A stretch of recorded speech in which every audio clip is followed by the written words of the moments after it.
और इज्जत के लिए कत्ल के सत्य में जयते के एक एपिसोड में आने वाले हकीम को आखिरकार मौत के घाट उतार दिया गया। आरोप उसके ससुराल वालों और पंचायत के कुछ लोगों पर लगा है।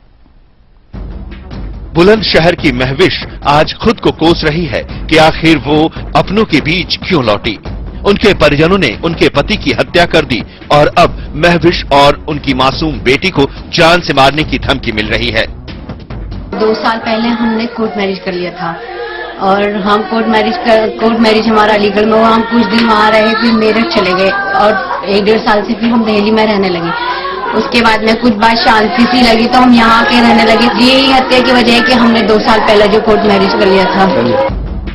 2 साल पहले महविश ने अब्दुल हकीम के साथ प्रेम विवाह करके शहर छोड़ दिया था। इस दौरान उनकी बेटी हुई।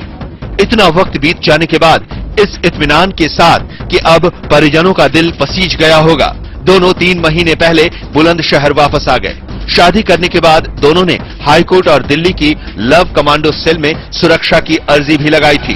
हाईकोर्ट ने दोनों की सुरक्षा को लेकर आदेश भी दिया था, लेकिन उनको सुरक्षा नहीं मिली। पति खोने के बाद अब पुलिस उन्हें सुरक्षा देने की बात कह रही है। वैसे ये बात तो मेरी जानकारी नहीं आई है, ये बात आपके द्वारा मालूम हुई है कि छानबीन करा ले रहे हैं, लेकिन वहां पर फोर्स मेरी लगी है। 2 आर्म कांस्टेबल परमानेंट इनके घर पे ही लगे हैं और ऐसी कोई बात गांव में इस तरह की तो नहीं होगी। और ये क्यों ये बात आई है, ये इसकी जांच में करा लेता हूं। अब्दुल और महविश आमिर खान के शो में खाप पंचायत के खिलाफ आवाज उठा चुके हैं। आमिर खान ने अब्दुल की हत्या को दुर्भाग्यपूर्ण बताते हुए कार्रवाई की मांग की है।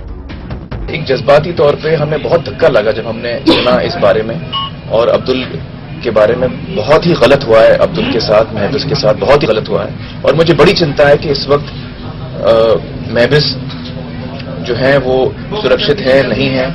इत्तेफाक से मैं अभी मेरठ के एसपी साहब से भी मिला हूं और इससे पहले भी मैं जब लखनऊ गया था तो मैं वहां डीआईजी साहब से मैंने बात की इसी मुद्दे पर। आमिर के साथ कई संगठनों और आम लोगों ने पुलिस प्रशासन से महविश और उनकी बच्ची की सुरक्षा की मांग की है। समय के लिए ब्यूरो रिपोर्ट।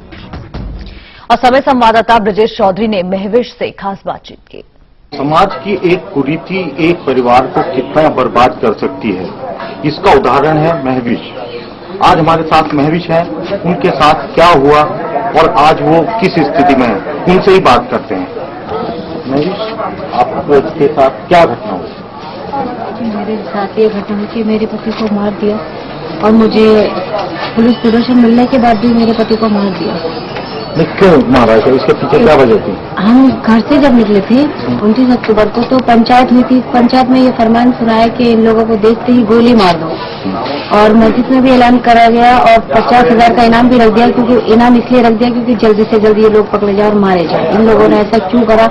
हमारी नाक कट गई हमारे जाने के बाद। महविश, आपके शौहर का मर्डर कैसा हुआ? किन किन पर आपको शक है? मेरे पति का 22 नवंबर को शाम 4:30 बजे उनका मर्डर हुआ।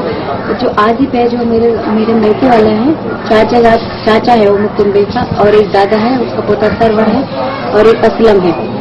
और इसके जो होटल है आसिफ का होटल है, वहाँ 2 नंबर के धंधे होते हैं और वहाँ सुबह से पंचायत हो रही थी। और एक सायरा का गुल्लू है, मलिक है और जावेद है और एक सलमान है जिसने शूट करा था। मेरी तबीयत, मैं 8-9 महीने की गर्भवती हूँ, मेरी तबीयत खराब हो गई थी तो मैंने उनसे आके कहा कि मेरी तबीयत ठीक नहीं है, आप डॉक्टर के से जाकर दवाई ले गई। यही गाँव में एक डॉक्टर है तो वो डॉक्टर की दवाई लाने के लिए चले गए। अब ये लोग साथ में तो इससे कैसे अकेला मिला हम इसको शूट करें। होटल से आगे एक दर्जी की दुकान है, वहाँ के छुपे बैठ गए ये लोग सभी। वहाँ से मीटिंग हो रही थी सुबह से होटल से, वहाँ दर्जी की दुकान पे आके बैठ गए। किसी ने इत्तला दे दी कि अब डॉक्टर की दुकान पे अकेला आए हुए हैं, आप लोग आ जाओ। अब दर्जी की दुकान बराबर में वहाँ के छुप के बैठ गए वो लोग।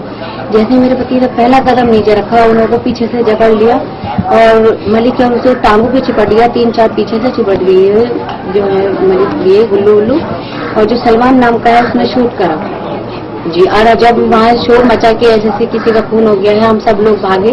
आपको लगता है कि पुलिस अब मदद करेगी या ससुराल पक्ष तो आपके साथ खड़ा है, लेकिन पुलिस मदद करेगी और आपको न्याय मिलेगा? अभी तो कोई उम्मीद लगी नहीं रही है, क्योंकि एक को अरेस्ट करने के बाद भी पुलिस उसको छुड़ाने के चक्कर में लग रही है। 4-5 जो बंदे हैं जिन्होंने शूट करा था हत्यारे जो है वो यूं ही घूम रहे हैं और हम बार बार गुहार लगा रहे कि उनको जल्दी अरेस्ट करो। अभी जब तक वो अरेस्ट नहीं होंगे तो हमें तो अपनी जान का पूरा खतरा है। और उनका कहना ये है कि एक आध और खून करके क्यों ना हम जेल जाएं, जब जाना ही है तो 2 चारों को और नींद के घाट सुला दें। अमूमन ऐसा होता है कि ऐसे मामलों में ससुराल पक्ष हमें मदद नहीं करता।